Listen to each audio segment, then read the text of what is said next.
Hi guys, this is Kuya Tutus. For today's video, pag-uusapan natin ang aking third withdrawal dito kay Tangle Ops. Kaya bago tayo magpatuloy sa ating talakayan guys, kung bago ka pa lang sa channel ko, please don't forget to subscribe my channel. Paki-like, share, comment at paki-hit na rin ang notification bell and bell all para ma-notify kayo for my next updated videos. Ngayon guys, simulan na natin ang ating pag-withdraw dito kay Tangle Ops. Nga pala guys, itong Tangle Ops ay free po ito. Wala kayong ilalabas na puhunan or babayaran dito, bagkos kayo pa ang babayaran ni Tangle Ops. Tulad ko na ngayon ay magwi-withdraw na sa pamamagitan lang ng posting and uploading ng iba't ibang pictures or video na galing sa inyo. Kaya guys, wag na po kayong magdalawang isip. Kasi wala naman pong itong involved na pera or investment. Ang tanging magiging puhunan nyo lang po dito ay yung time and effort nyo. Kaya guys, wag na nating patagalin. Pasok na tayo agad kay Tangle. Let's go! First step na gagawin natin ay punta tayo kay Tangle Ops. So, ito, as you can see, nasa loob na po tayo ng apps na ito, which is Tangled, no? Refresh lang po natin. Yan na po yung pinaka-user interface ni Tangled, no? Si Tangled nga pala guys ay may token na tinatawag, which is Milix token, na kung saan guys ito yung token na ini-exchange or kino-convert natin sa USDC token para maging pera or cash. Mamaya guys, papakita ko sa inyo ang step by step kung paano mag-withdraw dito kay Tangled. Kaya wag na wag nyong i-skip ang video, panoorin at tapusin nyo hanggang dulo para makita at paunawaan nyo ang tamang proseso ng pag-withdraw dito kay Tangled.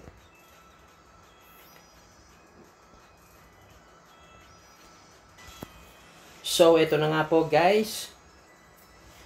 Ang gagawin lang po natin, ito na po yung pinaka-user interface ni Tangled.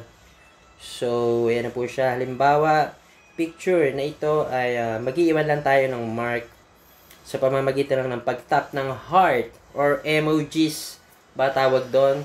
Then makikita nyo yung Milix token niya sa taas ay madadagdagan. Like for example, this one. So, itong kay, ang username niya is Aba Gabir. Ito sa bandang taas. Ito po. Si Aba Gabir Mu. So, ano man ang tawag sa kanya. So, sa bandang taas, ito sa may right side. No? Dito po, ito po yon. Yan, ito po. Ito po yung Milix token na tinatawag, no?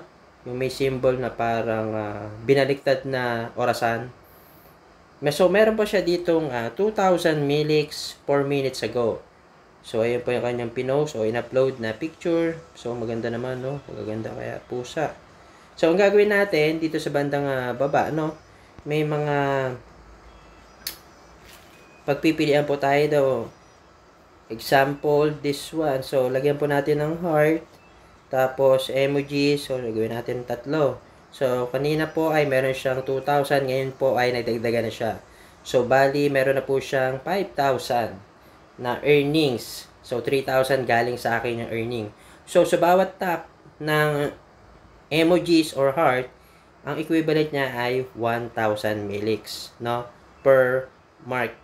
So, kung nag-tap ka ng heart, so 1,000 yun. Kung ilan ang ginawa mong pag-tap, kung isang piraso lang, so 1,000 lang, no? So, ganun lang po tumatakbo si Tangled, no?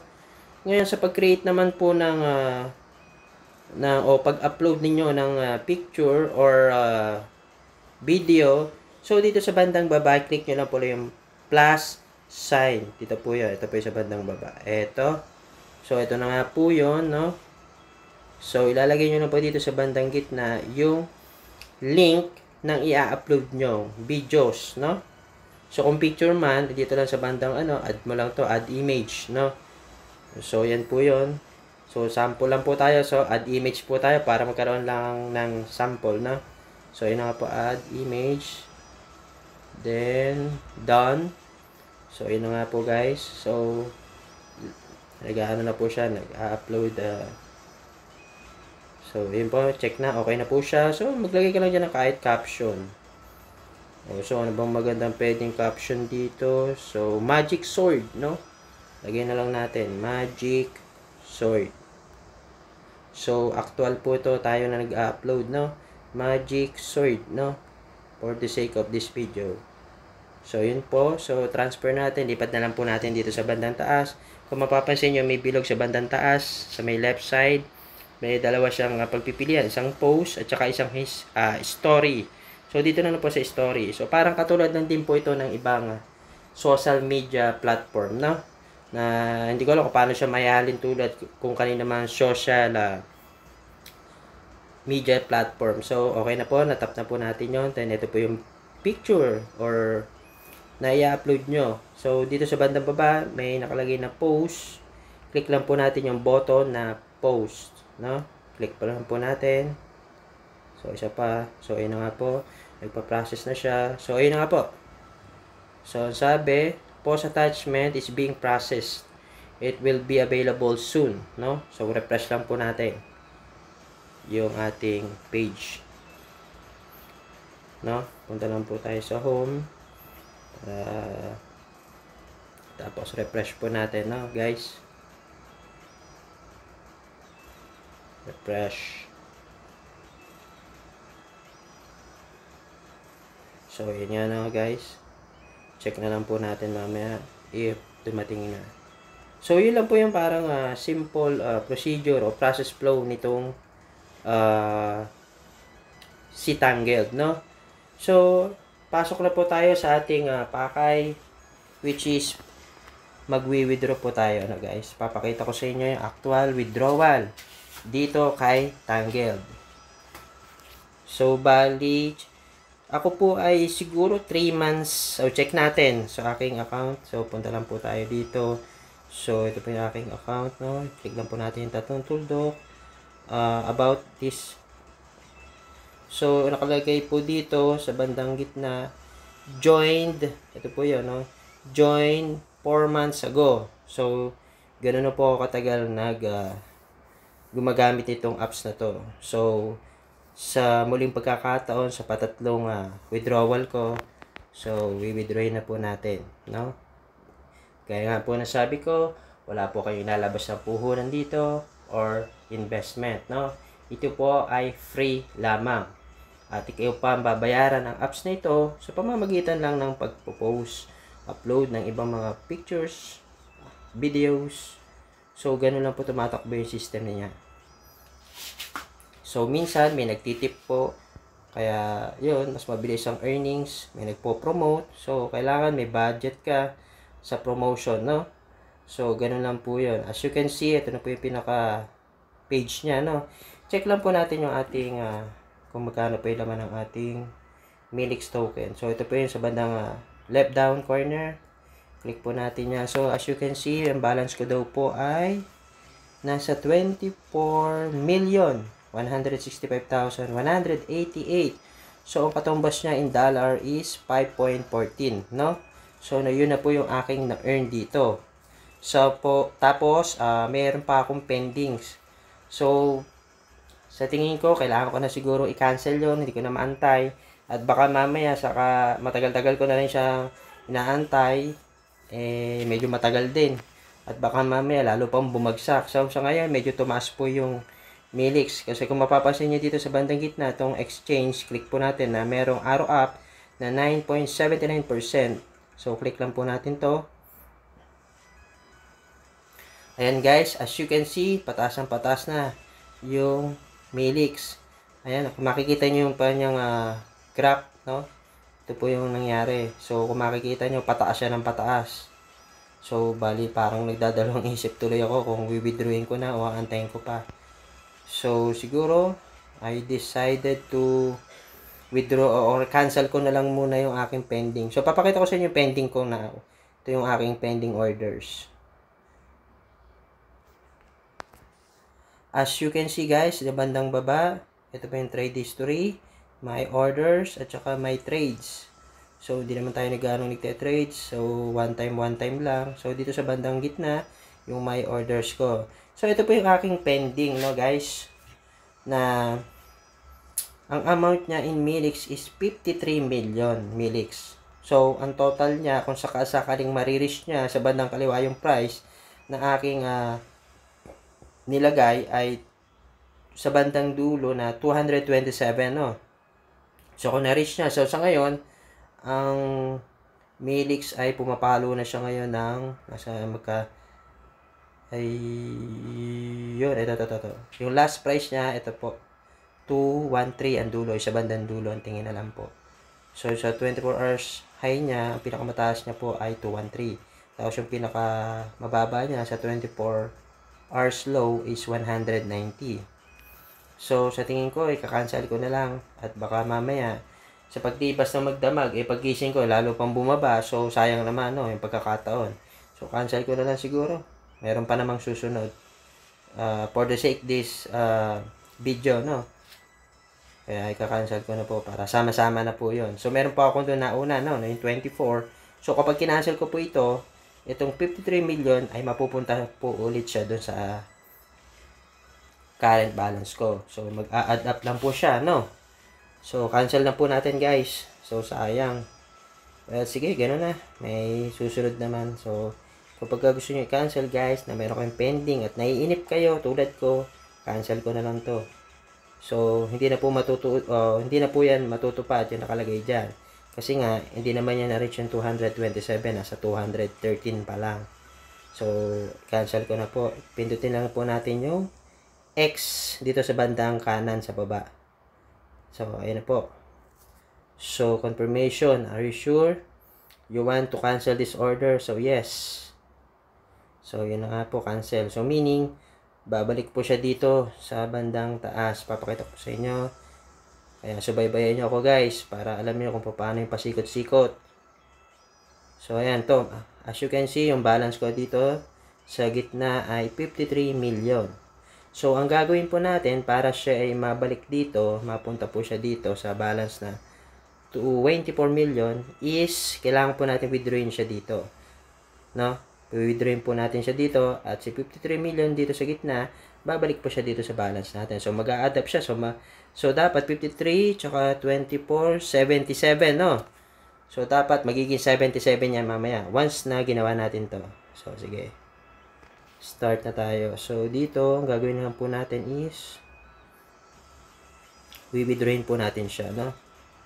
Dito po sa bandang taas. Click lang po natin sa dalawa po to, isang plus deposit. So, yung katabi niya is minus withdraw. So, dito po tayo kay withdraw. Click lang po natin. Tapos, yung currency niya, Milix po, syempre. Tapos, yung amount niya po is, ano nga po yun? 53 million. Tatype lang po natin yan. Ilan na po ba yan? Ayan, 53 million. So, baba lang natin. Then, send po natin. No? So, ayun na nga po. Successful na.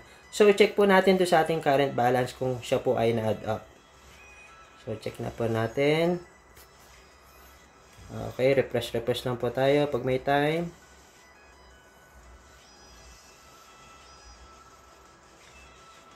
So, back. Tingnan po natin. Wala pa. Refresh lang po natin.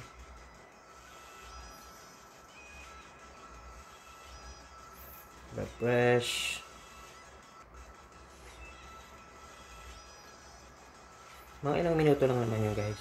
Silipin natin kung nandito pa nga yung ating yung amount na winidraw. So, meaning, wala na po. 0 na po siya. Ito po yun. 0 na. No? 0 na rin to. 0 na.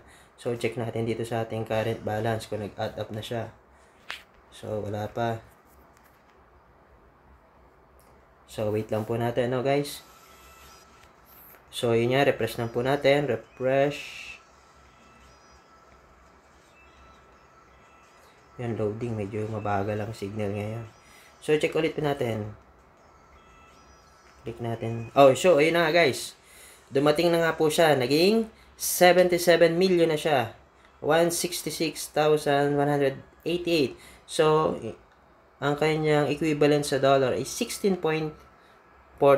Nga pala guys, pag nag-withdraw ka dito, ang charging dito is $1. So, kung ang withdraw mo, halimbawa is $1, may bawas lang po siya ng konti. Pero above $1, ang charge na po ay $1. Kaya dapat, ipunin mo muna, no? Kaya ito, pwede na siguro to. Ayan. Type lang po natin. Ayan po. Tapos, click lang po natin yung My Milix, no? My Milix. So, yung dapat nating i-transfer, ita-transfer muna natin dun sa mga ating mga affiliates, no? Punta muna tayo kay dashboard sa bandang taas, no? As you can see, guys, ito na po yung nilalaman. So, ito po yung current ko. So, meron akong current amount in dollars na 10.1046. So, meaning, kapag kinonvert ko daw po itong sa ibabaw to 77,166,178, mag-add up pa yan dito kung ilan yung equivalent. So, ano nga po yung doon? 16, no? Nasa 16 mahigit, $16. So, meaning, dapat, ang marireceive natin is 25, imbis na 26. Bakit kaya mo? Kasi nga po, di ba, may charge na $1. So, magiging $25 na lang, all in all, no? So, isa pa pala, guys. So, kailangan pa po pala natin ng crypto wallet dito. So, isa na dyan yung bantog na crypto wallet, yung Binance, kung meron ko yung Binance, pangalan nun, OKX, no? So, ako, as my preferred ay Binance ang aking ginagamit, no? So, mamaya, papakita ko sa inyo yung aking Binance, no? So, for the meantime, check muna natin to. Transfer muna natin yung dapat i-transfer. So, ganito lang guys, sundan nyo lang ako. Huwag kayong kukurap. So, ito, click lang po natin itong minus button. Yan. So, transfer between my wallet. So, dito, sa may send, click lang po natin. So, dito, as you can see, may makikita kang reaction at saka affiliate. So, si reaction saka si affiliate, need mo muna siyang i-transfer sa primary para mag-accumulate siya doon. Kasi kung hindi mo siya i-transfer, sayang naman, no? Kaya need mo muna i-transfer lahat ng na-earn mo kay reaction at saka kay affiliate, no? Pero to si USDC, hindi na po natin yung gagalawin. Hindi na po yung naka-ready na po yan pang send sa ating Binance. So, dadagdagan na lang po natin, no? Then, select po natin si reaction. So, ano nakalagay doon? 85. So, from wallet to, saan po isa-send? Sa primary, ano? So, ganyan lang po yun. So, ilan po yung isa-send natin na Milix? Base kay reaction, 8,500, no? So, ito type lang po natin yun, 8,500. Ganun lang po. Then, sa bandang baba, click lang po natin yung send. Then, si affiliate naman po. So, same procedure lang din po. So, ganun lang din po. Type lang po natin yung amount ni affiliate. So, nakalagay doon ay 5,000. So, ayan po, click send, no? So, okay na po. Medyo refresh muna natin. At malamang ay hindi pa siya mag-update. So, sa bagay, maliit lang naman yun. Kasi dito guys, per 1 million ang transaction. So, kung may putal, baba 900,000. So, hindi siya pwede. So, at least 1 million and above, no? Ganun po yung transaction dito. So, okay na po yan. So, punta po tayo dito kay Milix. Punta rin tayo kay dashboard. No, guys? Nasusundan nyo ba ako? Wait lang po natin siya, no? Touch natin. So, ayan na nga po guys, no? Makikita nyo na po yung ating ano. So, ito dapat nakasarado to. Kanina binuksan natin to. Ngayon, ibabalik ulit natin. Kasi, ilalabas na po na, i-convert muna pula natin si Milix to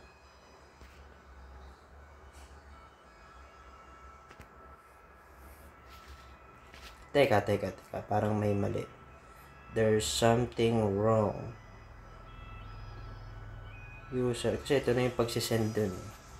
So, ang mangyayari nito,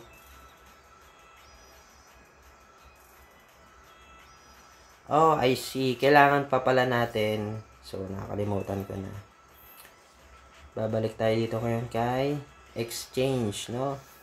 Kasi kailangan natin i-exchange kung ilan nga ba yung amount na yun? 77 million. So, yun lang po yung ating kukuhanin. 77 million. So, by 1 million po kasi yung per transaction nito eh. So, mangyayari niyan.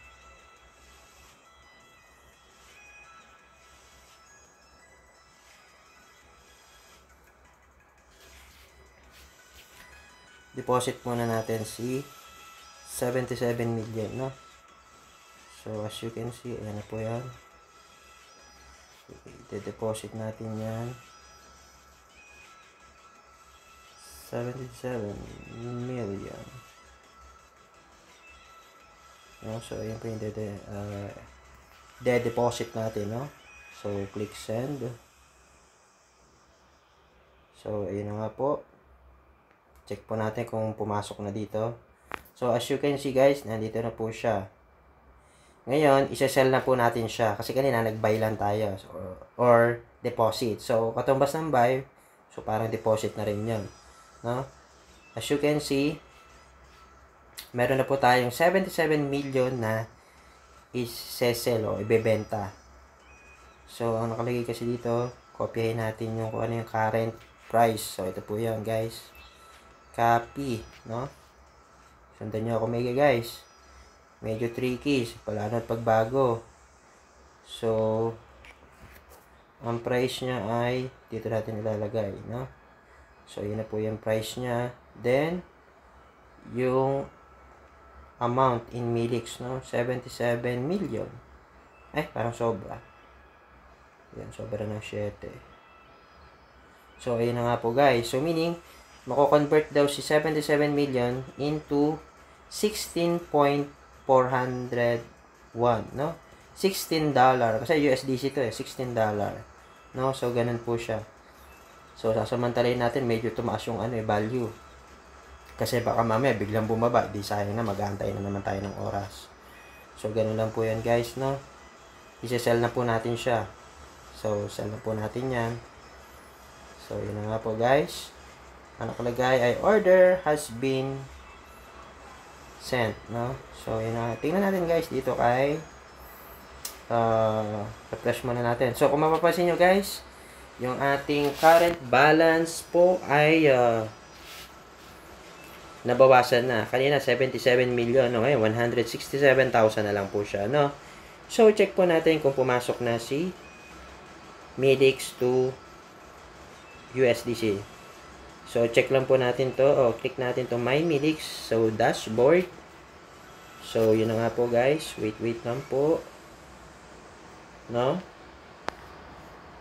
So, yun guys. Dumating na nga po at last. So, ang balance po natin ngayon ay 16.3077 USDC. Ano? So, ang next step natin is we-withdraw natin to si USDC. Ano? Papunta dun sa ating wallet.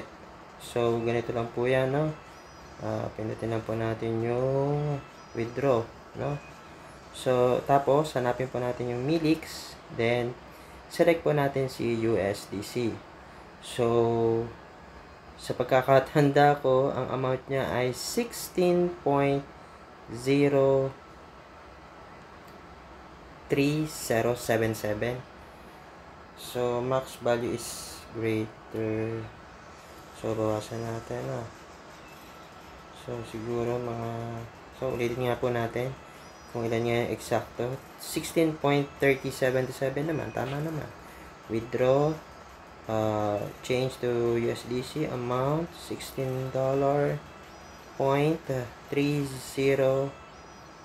So, wala nang ganon. So, hanggang ano lang talaga. 16.3. So, hanggang doon lang yung kanyang, kaya niyang basahin, ano? 16.3. So, okay na po yan. Send na po natin. Baka magbago pa isip.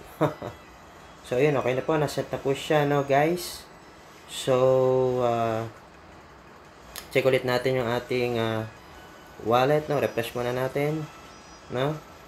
So, wait lang po. Loading. So, balik po tayo doon ulit. Dito sa tatlong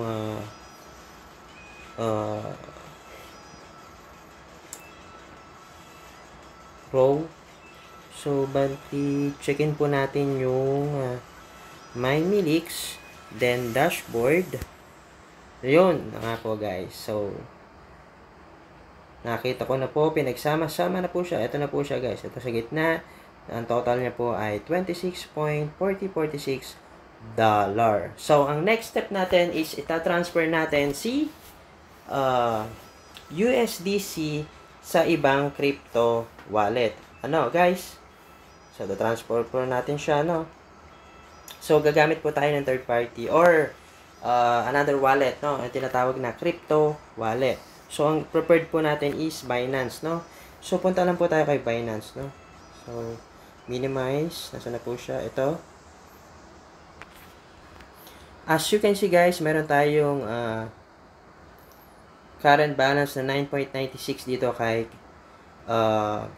Binance. So, kukuhanin natin yung address ng USDC dito kay Binance, no? Papakita ko sa inyo kung paano. So, punta lang po tayo dito kay wallet sa bandang baba. So, pick lang po natin yung deposit dito. Bandang left side. Hanapin po natin kung anong USDC yon. So, ito meron na po tayong history. Piliin lang po natin yung dito sa bandang pang-apat, no? Yung USDC, no? Kasi ito po yung token na ginagamit doon kay Tangled. So, ang pipiliin po natin dito sa bandang baba, yun ay USDC. Nawala. Select network. Pili lang po tayo ng USDC. Ay, nawala naman. Please note that only supported network Binance, no? So, careful lang po tayo dito, guys, at baka tayo ay magkamali. Patay tayo dyan. So, ulit po tayo, no? Parang nawala. Nawala nga. Ito, USDC. So, ano ba yan ang likod? USDC. So, dapat ang pipiliin natin ay USDC Polygon, no? Ito po yan. Polygon. Tama ba? Kaya, double check natin. Mahirap na. Maging bato pa. Kasi dapat ang ano daw, USDC Polygon, no? Polygon yung ating gagamitin eh. So, So, ito na nga po yan guys. Polygon, no?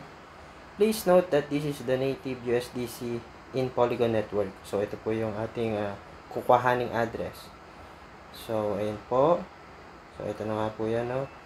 So, ang gagawin natin guys is kokopyahin natin yung address niya, no? By selecting or copy the address. Ito po nakalagay na deposit address, no? So, copy po natin siya sa bandang right side. Ito po yung parang papel, no? So, yun, nakalagay naman wallet address copied, no? So, balik po tayo kay Tangled, no? Then, pipiliin natin si dito sa ay si USDC. So, ilalagay natin yung address dito, no, guys? Ay, ano ba yan? Ayun. Paste, no? Tama ba? So, binago na nila yung format. Dati, hindi ganito eh.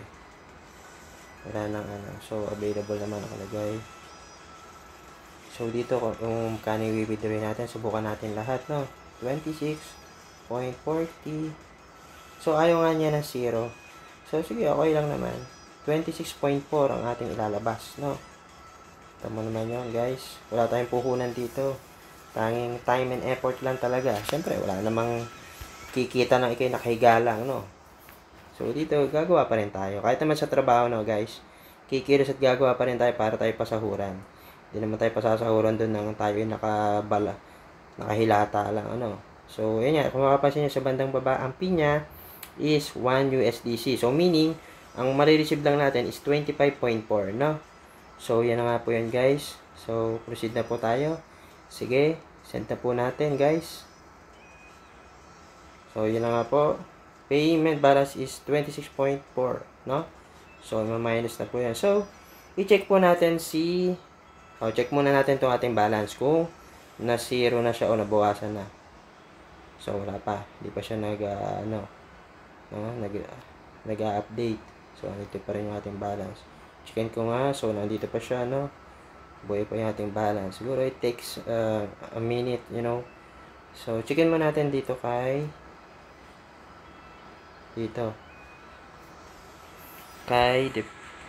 Binance, checkin natin guys kung so refresh lang. So wait lang po natin, guys. Feeling ko madali lang naman to, minutes lang to.